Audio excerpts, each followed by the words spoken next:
Had an interesting election in North Carolina's 9th. This was the election where the original Republican candidate back a year and a half ago had hired a guy to go around collecting absentee ballots from people, and if they voted for Democrats, throw their ballots away. And so the Republican victory was thrown out, and a new election was held. Donald Trump went down and held a rally and promoted the heck out of it.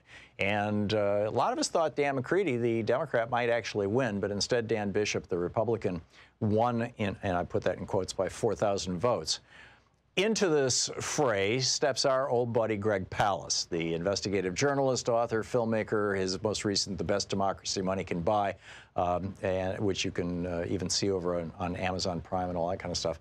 GregPalast.com is his website. You can tweet him at Greg_Palast, just like I'm Thom_Hartmann. And Greg, welcome back. Glad to be with you, Tom. So you're one of the best guys at telling the undisclosed story, the hidden history, what's really going on. What actually happened in this election in the 9th District of North Carolina that allowed or that caused, or whatever the appropriate word is, a Republican to win by a mere 4,000 votes? Okay. It was daylight robbery, Tom. I have been investigating North Carolina as I was investigating Georgia for the past 6 years for Rolling Stone, Al Jazeera, and Salon. And we did a massive investigation in North Carolina.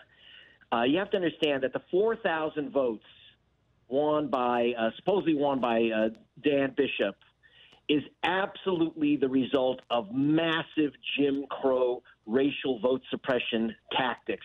In particular, the fatal bullets were fired by our old friend Chris Kobach's cross-check. Really? And so while it's been reported correctly that that cross-check is now dead. We killed it, Tom. You're welcome. And however, it's still removed well over 100,000 people in North Carolina, a massive number in the 9th. And I just wrote something at GregPalast.com about this. When I went to North Carolina, you have to understand, I saw Kim Strake, who was the head of their Board of Elections. Now, it's supposed to be nonpartisan. And so she said she was nonpartisan in removing voters. However, her husband was the general counsel for the Republican Party of North Carolina. Oh, my God. That's how nonpartisan it was.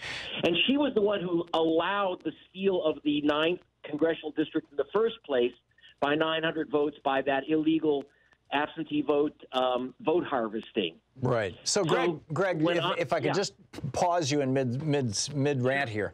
We're constantly getting new viewers and listeners to this program, and so a lot of people may be listening to this conversation and they have no idea what you're talking about when you say Chris Kobach and when you say cross-check. In a minute or so, can you encapsulate or summarize what interstate cross-check is, who Chris Kobach is, and why and how this thing got to North Carolina to throw people off the ballot, off the ability to elect, off the voting rolls? Okay. Chris Kobach, a Republican operative, Trump's vote thief in chief, he was Secretary of State of Kansas. He sent out to about 30 states lists of voters he claimed were registered in 2 states or voted in 2 states, which is a felony crime. He sent over 500,000 suspect North Carolinians to this Republican hit girl, Kim Strake, running the voting operations of the state. Over 500,000 suspects for double voting or double registering. She went before the legislature and gave absolutely perjured testimony saying she had 100% proof that at least 155,000 people in North Carolina, by the way, overwhelmingly black voters, had also voted in Virginia and other states, and she had their Social Security numbers. She even hired an FBI agent to go and arrest them. He worked for 1 year and couldn't find a single double voter. However, in the meantime, they removed somewhere close to 200,000 voters from the voter rolls of North Carolina because they were on this cross-check list, and I met some of them. I went to North Carolina for Al Jazeera and Rolling Stone, like Antonio Thomas Hayes, who is supposed to be the same voter as another guy named Hayes in Virginia with a different middle name. And if you go to gregpalast.com, you can actually see the hit list that the Republicans used, and you'll see that the names, the people they said voted twice or registered twice in 2 different states, almost none of the middle names match. Wow. But what you do know is almost all those names are of African Americans. I went to one home after another, after another, after another. Black, black, black. Well, Hispanic sometimes, Asian sometimes. In other words, Democratic blue voters. Right. That's the main way that they were purging the lists, and to prevent people from getting back on the rolls when they showed up and said, oh, my God, my name isn't here. The state used to have same-day voter registration. So if your name is missing, you can just simply re-register when you went in to vote. Right. The GOP legislature took that away. There's no longer same-day registration. So if they steal your vote, you can't correct their racial hit on you. If you're erased, you're erased.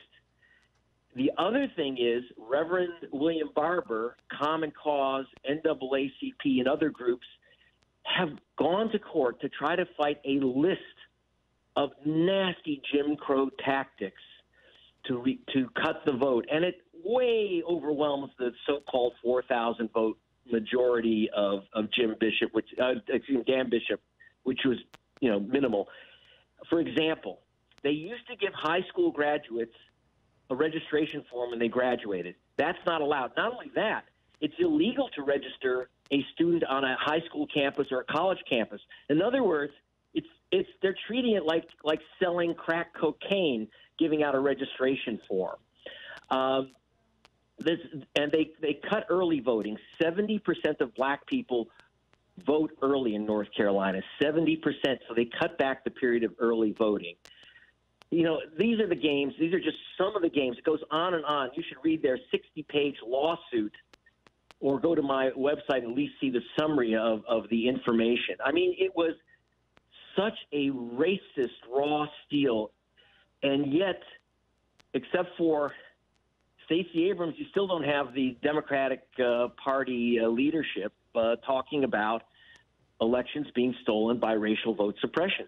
Yeah, it should have been brought up in the debate last night, frankly. Yeah, I know.